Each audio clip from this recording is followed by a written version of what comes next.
Good morning, students. So, today we will start chapter 3 NCERT exercise 3.4. Question number 1 is state whether true or false. First is all rectangles are squares. All rectangles जो होते हैं वो सभी squares होते हैं. सो नहीं, ऐसा नहीं होता है. रेक्टेंगल्स स्क्वायर्स नहीं होते हैं. All squares can be rectangles. Squares जो होते हैं वो रेक्टेंगल हो सकते हैं बिकॉज स्क्वायर की डेफिनेशन ही यही है कि ये एक रेक्टेंगल होता है जिनके चारों एंगल्स 90 डिग्री के होते हैं और all the sides are equal. तो रेक्टेंगल में सारी साइड्स इक्वल नहीं होती है, ओनली अपोजिट साइड्स इक्वल होती है, इसीलिए इसका आंसर फॉल्स होगा. Then B all rhombus are parallelogram. जो रोम्बस होते हैं वो सभी पैरेललोग्राम भी होते हैं. So yes, all rhombus are parallelogram because parallelogram में opposite sides equal and parallel होती है और रोम्बस के अंदर भी. एंड रोम्बस इस तरह से होता है जहाँ opposite sides are parallel and all sides are equal. Opposite sides तो पैरेलल होती है और इनकी चारों साइड्स इक्वल होती है. एंड पैरेललोग्राम में अपोजिट एंगल्स भी इक्वल होते हैं, तो रोम्बस के अंदर भी अपोजिट एंगल्स इक्वल होते हैं. सो इसीलिए रोम्बस पैरेललोग्राम है. सो इसका आंसर ट्रू होगा. Then C all squares are rhombus and also rectangles. सारे स्क्वायर्स रोम्बसेस भी होते हैं एंड रेक्टेंगल्स भी होते हैं. सो यस, इसका आंसर ट्रू होगा बिकॉज रोम्बस के अंदर भी all the sides are equal. 4 sides होती है और चारों इक्वल होती है एंड एंगल्स भी अपोजिट इक्वल होते हैं. सो स्क्वायर में भी इसी तरह से होता है कि चारों sides all the sides are equal. And rectangle में all the angles each angle of measure is 90 degree और स्क्वायर के अंदर भी एंगल्स जो होते हैं वो 90 डिग्री के ही होते हैं. सो हम ये कह सकते हैं कि स्क्वायर एक रोम्बस एंड रेक्टेंगल हो सकता है. सो इसीलिए सी का आंसर ट्रू होगा. Then D all squares are not parallelograms. So square parallelogram नहीं होते हैं क्या? सो पैरेललोग्राम की डेफिनेशन है कि उसमें अपोजिट साइड्स पैरेलल होती है और स्क्वायर में भी इसी तरह से होता है कि अपोजिट साइड्स पैरेलल होती है. सो इसका आंसर ट्रू नहीं होगा, फॉल्स होगा बिकॉज स्क्वायर्स पैरेललोग्राम होते हैं. Then E all kites are rhombuses.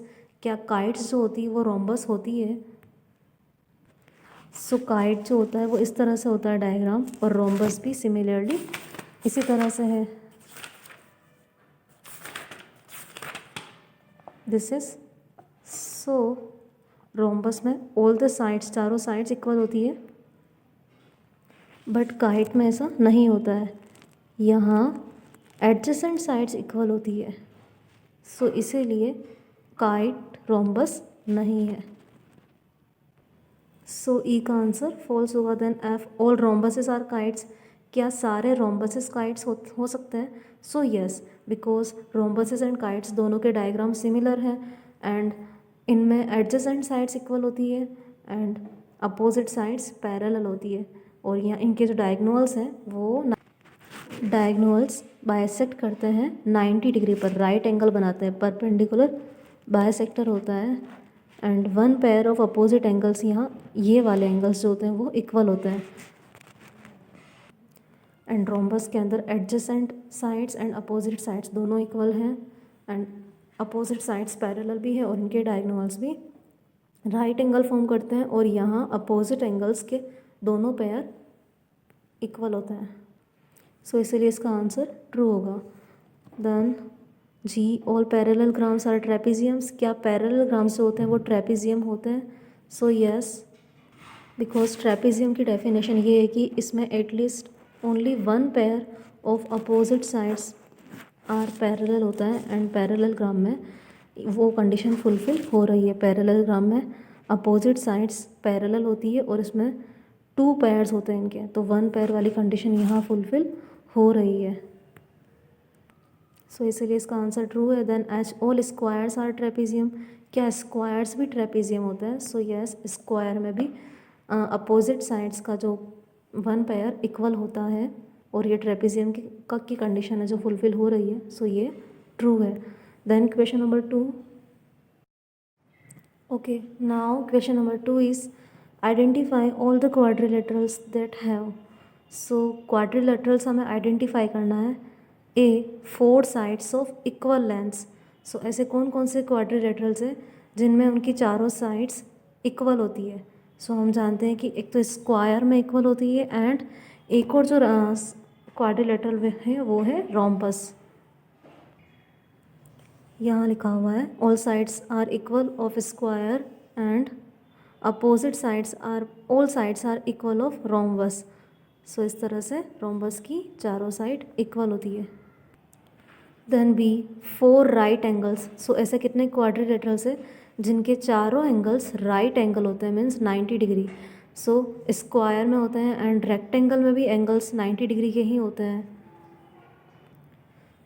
तो स्क्वायर एंड रेक्टेंगल इसका आंसर हो जाएगा। Then question number 3, explain how a square is. किस तरह से एक स्क्वायर एक क्वाड्रिलेटरल है। तो हम जानते हैं कि इस क्वाड्रिलेटरल की डेफिनेशन क्या है कि ये फिगर हैज़ 4 साइडेड। तो स्क्वायर में 4 साइड्स होती है, square has 4 sides, so it is a quadrilateral. B a parallelogram. So parallelogram में अपोजिट साइड्स जो होती है, 2 pair of opposite sides are parallel. So parallelogram इस तरह से होता है एंड अपोजिट साइड्स इक्वल होती है इसमें एंड अपोजिट एंगल्स भी इक्वल होते हैं एंड इनमें 2 डायगोनल्स होते हैं जो बाइसेक्ट करते हैं। सो इसी तरह से स्क्वायर के अंदर भी opposite sides and opposite angles equal होते हैं एंड डायगोनल्स बाइसेक्ट करते हैं each other. Now A square is a rhombus. So square की ऑल साइड्स इक्वल होती है एंड रोम्बस में भी ऑल साइड्स आर इक्वल। इस तरह से रोम्बस में अपोजिट ऑल साइड्स इक्वल है एंड अपोजिट साइड्स पैरेलल होती है एंड स्क्वायर में भी all sides equal and opposite sides उसमें भी पैरेलल होती है। अपोजिट एंगल्स इक्वल होते हैं इसमें एंड स्क्वायर के चारों एंगल्स 90 डिग्री के होते हैं, सो अपोजिट एंगल्स भी इक्वल होते हैं एंड डायगोनल्स जो बाइसेक्ट करते हैं स्क्वायर में वो राइट एंगल पर ही बाइसेक्ट करते हैं। So a square is a rhombus. Then D है एक स्क्वायर रेक्टेंगल है। सो रेक्टेंगल इसलिए है square because each angle of a square is 90 degree and rectangle में भी एंगल्स जो होते हैं वो 90 डिग्री के ही होते हैं। सो इसीलिए स्क्वायर रेक्टेंगल है। Now question number 4, name the quadrilateral whose diagonals. Quadrilateral के नेम बताने हैं जिनके डायगोनल्स बाइसेक्ट ईच अदर, जिनके डायगोनल्स बाइसेक्ट करते हैं एक दूसरे को। तो इसका आंसर काइट हो जाएगा बिकॉज काइट के डायगोनल्स बाइसेक्ट करते हैं एक दूसरे को 90 डिग्री के एंगल पर, परपेंडिकुलर बाइसेक्टर। देन पैरेललोग्राम के जो डायगोनल्स होते हैं वो भी बाइसेक्ट करते हैं each other, so parallelogram.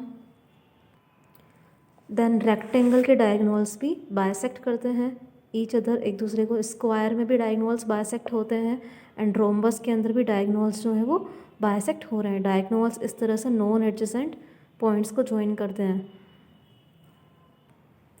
Then second is diagonals are perpendicular bisector of each other. So square, rhombus and kite के अंदर जो डायगोनल्स होते हैं वो परपेंडिकुलर बाइसेक्टर होते हैं। परपेंडिकुलर बाइसेक्टर मीन्स उनके जो डायगोनल्स होते हैं वो इस तरह से बाइसेक्ट होते हैं, 90 डिग्री का एंगल फॉर्म करते हैं वहाँ। सो रोम्बस के अंदर इस तरह से होता है एंड स्क्वायर के जो डायगोनल्स होंगे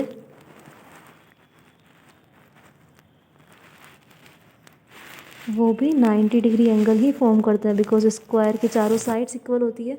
तो देन जो एंगल डायगोनल में जो एंगल फॉर्म होगा उनके बाइसेक्शन पर वो 90 डिग्री ही होगा। सो डायगोनल्स परपेंडिकुलर बाइसेक्टर होते हैं एंड काइट के अंदर भी जो डायगोनल्स होते हैं वो परपेंडिकुलर बाइसेक्टर होते हैं। देन क्वाड्रिलेटरल्स जिनके डायगोनल्स इक्वल होते हैं। सो डायगोनल्स इक्वल रेक्टेंगल के होते हैं एंड स्क्वायर के होते हैं। स्क्वायर के डायगोनल्स भी इक्वल होते हैं बिकॉज स्क्वायर की चारों साइड्स इक्वल होती है तो उनके डायगोनल्स भी इक्वल होते हैं एंड रेक्टेंगल में अपोजिट साइड्स इक्वल होती है, सो इनके डायगोनल्स भी इक्वल होते हैं। Then question number 5, explain why a rectangle is a convex quadrilateral. Rectangle एक कन्वेक्स क्वाड्रिलेटरल क्यों है? सो कन्वेक्स पॉलीगन मीन्स होता है कि each angle of a polygon is less than 180 degree. So rectangle जो होता है वो इस तरह से होता है, क्वाड्रिलेटरल है ये एक, एंड कन्वेक्स इसलिए है बिकॉज इसके जो चारों एंगल होते हैं each angle less than 180 degree ही होते हैं, इनके चारों एंगल 90 डिग्री के होते हैं। सो इसीलिए रेक्टेंगल एक कन्वेक्स क्वाड्रिलेटरल है। एंड कन्वेक्स क्वाड्रिलेटरल में जो डायगोनल्स होते हैं वो भी इनके इंटीरियर में होते हैं, अंदर ही आते हैं। सो रेक्टेंगल के डायगोनल्स भी इंटीरियर में ही है, इसीलिए रेक्टेंगल एक कन्वेक्स क्वाड्रिलेटरल है। Then question number 6, ABC is a right angle triangle. ABC right angle triangle है. It and O is the midpoint of the side opposite to the right angle. O जो है वो opposite side जो है right angle की AC उसका midpoint है. Explain why O is equidistant from A, B and C. सो हमें यहाँ ये एक्सप्लेन करना है कि ओ जो है वो ए बी एंड सी से इक्वल डिस्टेंस में है, means O A O B and O C ये तीनों इक्वल होंगे, हमें ये यहाँ प्रूव करना है। And the dotted lines are drawn additionally to help you, और यहाँ जो डॉटेड लाइंस है रेक्टेंगल के ट्राइंगल के अपोजिट ट्राइंगल ड्रॉ करके इसको रेक्टेंगल फॉर्म किया है। सो अब हम इसको प्रूव करेंगे। सो यहाँ इस rectangle A B C D के अंदर 2 ट्राइंगल्स हैं, triangle A B C and triangle A D C. So ये ट्राइंगल्स हैं एंड इनके अंदर 2 डायगोनल्स हैं A C and B D, और हम जानते हैं कि रेक्टेंगल में जो डायगोनल्स होते हैं वो इक्वल होते हैं। सो डायगोनल्स इक्वल होते हैं एंड अपोजिट साइड्स जो होती है रेक्टेंगल की वो इक्वल एंड पैरेलल होती है एंड डायगोनल्स भी इक्वल है। सो ये प्रूव हो रहा है इस तरह से कि डायगोनल्स इक्वल है, तो देन ओ का डिस्टेंस जो है वो ए एंड सी से इक्वल होगा एंड ओ का डिस्टेंस बी एंड डी से भी इक्वल होगा। And A C and B D are equal, जो डायगोनल्स है वो इक्वल है, तो देन ए सी किसका पार्ट है, ओ ए प्लस ओ सी का पार्ट है and B D O B plus O D का पार्ट है, मीन्स ये चारों जो हैं वो इक्वल होंगे। तो देन इस तरह से ये प्रूव हो रहा है कि O A equals to O B and O C.